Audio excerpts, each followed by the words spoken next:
Hello दोस्तों, अद्भुत कहानी संग्रह में आपका स्वागत है। आज की हमारी कहानी है शिकायत।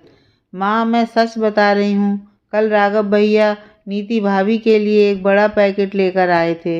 लगता है उन्हें घर का खाना अच्छा नहीं लगता है। मुझे पूरा यकीन है कुछ खाने पीने का ही सामान था। आस पड़ोस के देखने वाले तो यही कहेंगे, आप बहू को खाने को नहीं देते, इसलिए पति छुपाकर अपनी पत्नी के लिए चीज़ें लाता है। माँ, बदनामी सिर्फ आपकी होने वाली है, अभी रोक लीजिए वरना। बेटी विशाखा ने अपनी माँ को मिर्च मसाला लगाते हुए बात बताई। सविता जी कान की जरा कच्ची थी, तुरंत अपनी बेटी की बातों में आकर चिल्लाईं। ऐसा क्यों भला? हमारे घर में तो सब कुछ बनता है। मैं तो नीति बहू को कितना ख्याल रखती हूँ, उनके खाने पीने पर कभी पाबंदी नहीं लगाती, बल्कि कितनी बार वो अपनी पसंद का खाना खाती है। और तो और कितनी बार तुम लोग ऑनलाइन पिज़्ज़ा पास्ता भी मंगाते हो, मौके पर बाहर जाकर भी खाते हो। फिर क्यों अच्छा नहीं लगता होगा?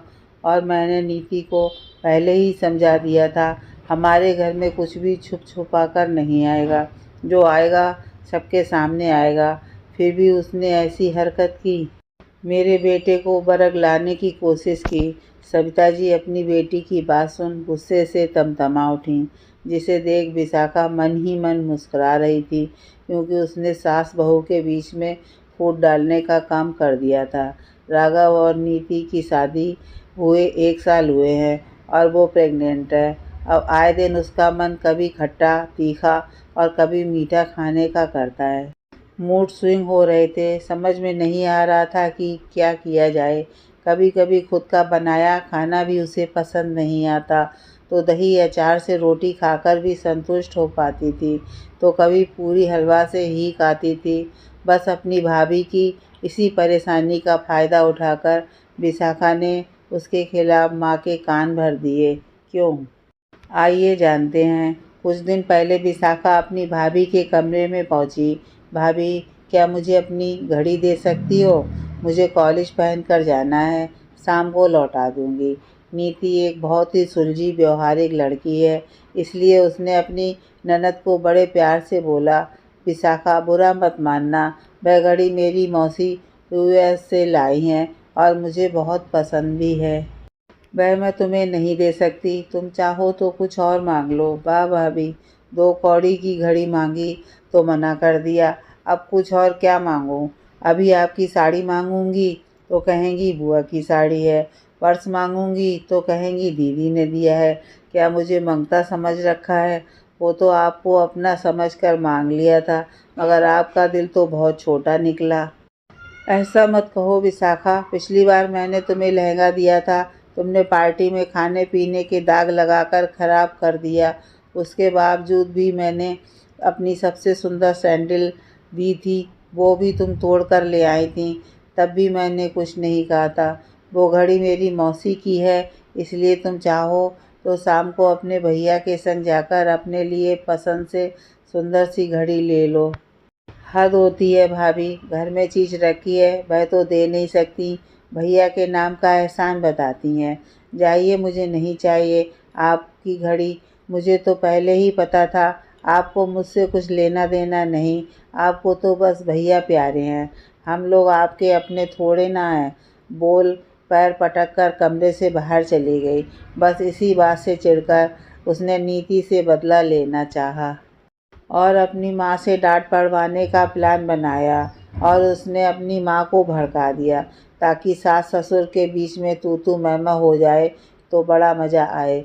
गुस्से से सविता जी नीति के कमरे में पहुंची तो देखा एक डिब्बा पलंग के सिरहाने रखा हुआ था, जिसे देख उनका शक यकीन में बदल गया कि राघव नीति के लिए छुपाकर कुछ खाने के लिए लाया था।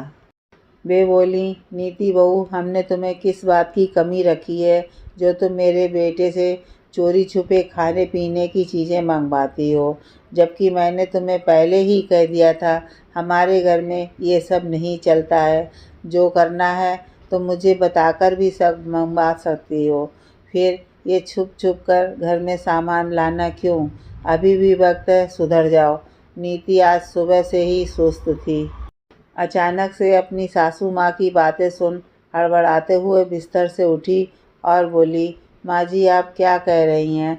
मुझे कुछ समझ नहीं आ रहा है। हाँ, तुम्हें क्यों समझ में आएगा? तुमने मेरे बेटे को गुलाम जो बना रखा है।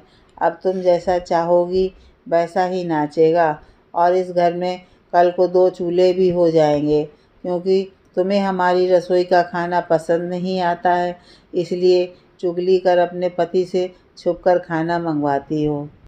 सही कहते हैं लोग, आजकल की लड़कियां सास ससुर के नियम कायदे में रहना नहीं चाहती, उनकी सेवा नहीं करना चाहती।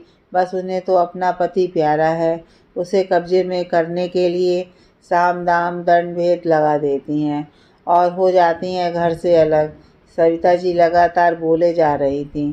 चिल्लाने की आवाज़ सुन ससुर प्रकाश जी कमरे में आए और बोले, ऐसा क्या हो गया जो तुम अपनी बहू की हालत जानते हुए भी उस पर चिल्ला रही हो? कोई बात है तो आहिस्ता से भी तो बोल सकती हो। और अगर राघव कुछ लाया भी है तो इसमें गलत क्या है? बहू का मन इन दिनों कुछ भी खाने का कर सकता है, इतना तो तुम समझो।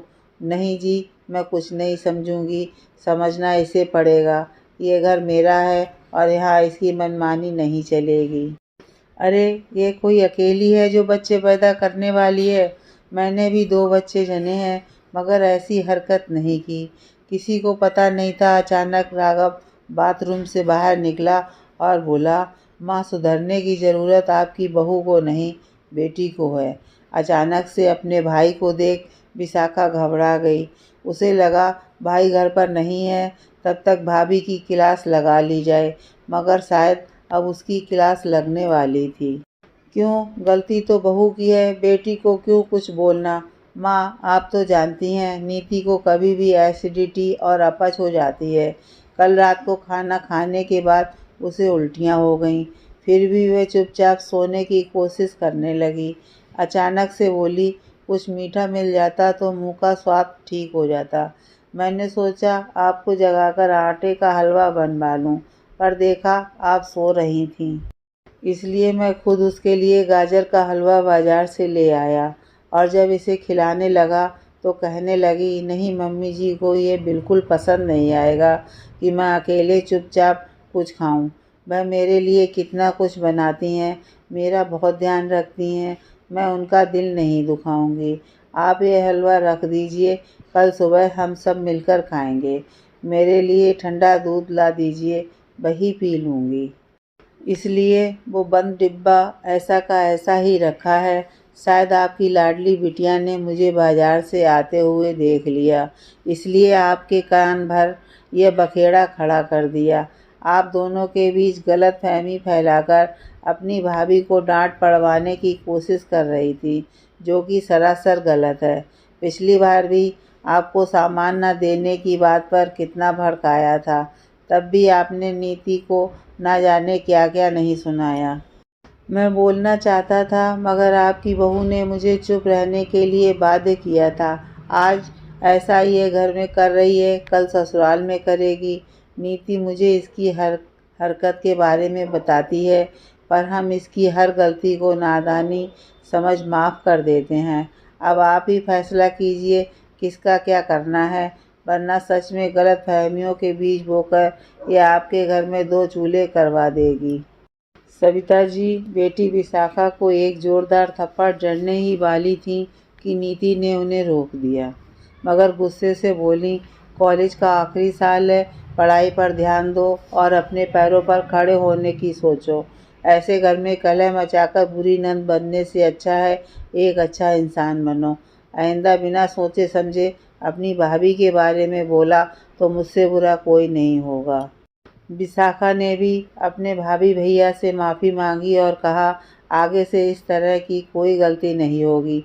नीति ने उसके आंसू पोंछे और बोली, अगर तुम्हारा होने वाला भतीजा भतीजी अपनी बुआ को ऐसे रोते हुए देखेगा तो रोतलू हो जाएगा, इसलिए मुस्कुराओ और ये लो, मैंने तुम्हारे लिए अपनी घड़ी से भी सुंदर घड़ी मंगवाई है।